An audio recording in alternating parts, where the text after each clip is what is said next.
Hi, my name's Austin from Inline 2, and today I'm going to show you how to install this gas tank. In the USAC rules, it says you can safety wire the connection as well, so we're going to show you how to safety wire the fuel hose connection. We're going to take our wire, we're going to tightly wrap it around. In the rule book it says you have to go around at least twice. We're going to go 3 times just to make sure. Now that it's on there pretty tight, we're going to put 1 twist or 2 twists in it. And then we're going to connect our pliers to it. This is stainless steel wire, so it's really strong. We're going to twist it by hand so we can get a feel for it.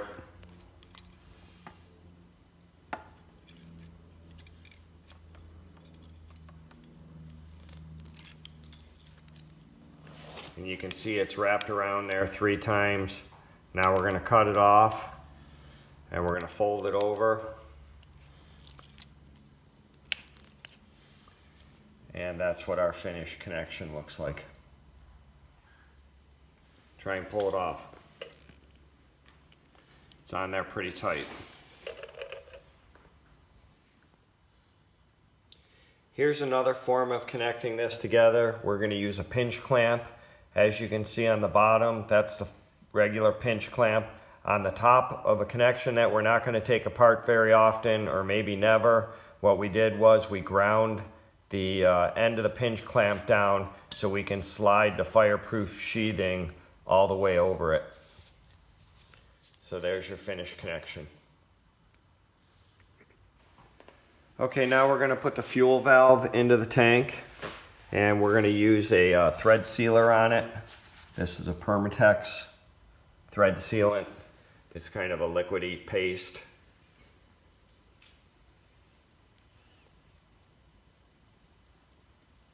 We're going to get it all the way around there nice and even.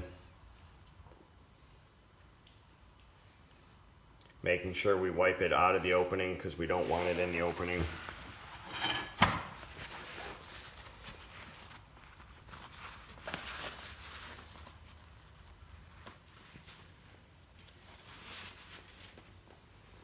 Now we're ready to install on the end of our tank.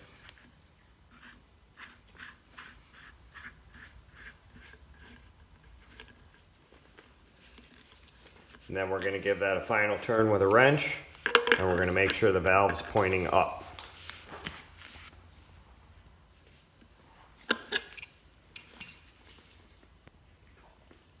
Now we're going to install the fuel vent line fitting. As you can see, we have the sealant on it again, and we're going to put that in the tank. We're going to tighten it up.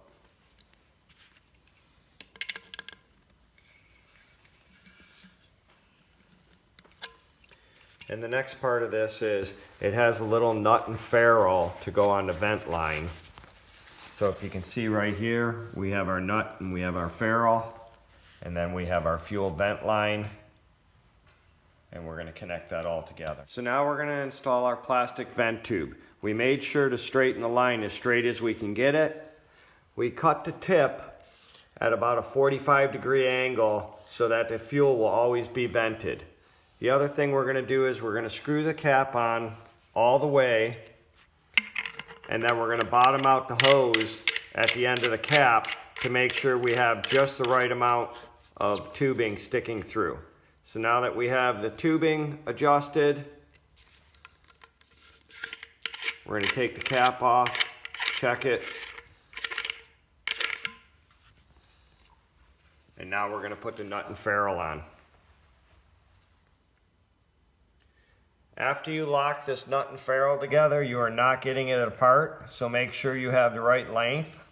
If you do have it in the wrong spot, you'll have to cut your tubing and redo the entire process. So now we have the ferrule on there, the nuts on there, and we're going to tighten that all together.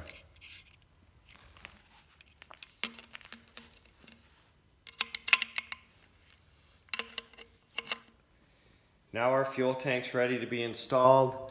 We have our shutoff valve in place. We have our T in place. This part on the bottom is going to allow us to drain fuel out of the tank anytime we need to, and this is where our fuel line is going to connect. This fuel tank has its straps and it's ready to go in the car. Here's our finished fuel line. So I'm going to go through this. This is going to connect to the tank end. This next end right here, that's a push connect, so there's no clamp required. You'll never get that off after you push it on. And then at our filter, we have the little red clamps where we ground the ears off so that we can get the sheathing over the top of the clamp. So I'll show you that real quick. So now the sheathing will go over it. So that's completely legal now. And then on the other end here, we also have a red clamp, and we ground the ears off because that connection's not coming apart, and we can slide our sheathing over that. And then our last little connection here is the connection that's going to the Honda fuel pump inlet, and we ground those clamps down, and we're gonna leave this clamp completely stock so that we can get it off if we need to in a hurry.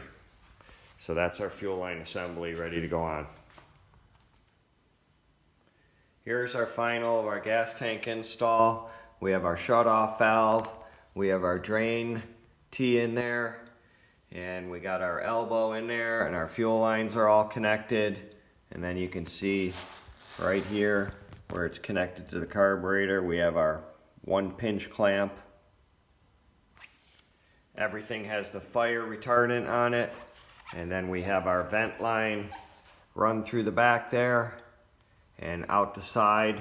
The rule book says it has to be out there 2 inches. We put it out there 3 inches. We always want it on the top because if it ends up on the bottom, it could rub on the ground and this could melt shut. And if you melt it shut, then you'll vapor lock your fuel tank and your car will die. So that's our final fuel tank video.